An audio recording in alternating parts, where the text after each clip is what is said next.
বাবা, আমার বন্ধুরা সবাই R15 বাইক নিয়ে কলেজ যায়, আমাকে ও একটা বাইক কিনে দাও। আরে বাবা, আমি তো গরিব মানুষ, দিন এনে দিন খাই, আমি এত টাকা কোথায় পাবো তুই বল। আমি কিছুই বুঝি না বাবা, আমি তো বাইক কিনে দিতে বলছি, কিনে দাও, না হলে আমি আত্মহত্যা করব, বুঝলে? আমি এখন এত টাকা কোথায় পাবো?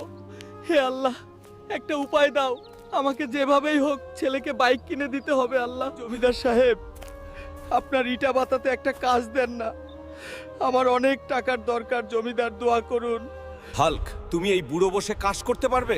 হ্যাঁ জমিদার সাহেব, আমি করতে পারবো। আমার যতই কষ্ট হোক না কেন, আমাকে অনেক টাকা উপার্জন করতে হবে, তা না হলে আমার ছেলে আত্মহত্যা করবে। আল্লাহ,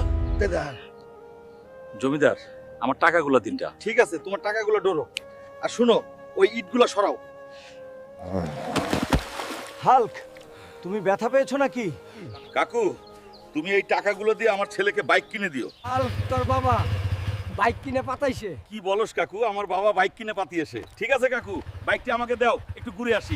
আরে R15 বাইক চালানো মজ্জাটা আলাদা, আজকে পুরা গ্রাম ঘুরবো।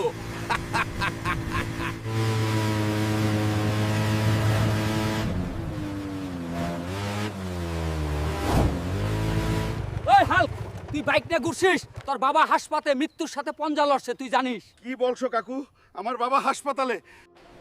ডাক্তার, আমার বাবা সুস্থ হয়েছে। আমি দুঃখিত হাল্ক, তোমার বাবা আর এই পৃথিবীতে নেই।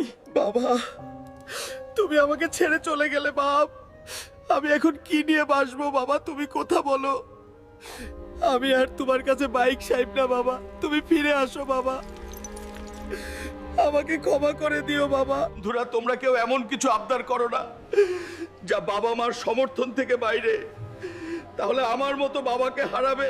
আমি হাল্ক আল্লাহর কাছে দোয়া করছি যাতে আমার গল্প AI চ্যানেলটি সবার হৃদয়ে শান্তি, ভালোবাসা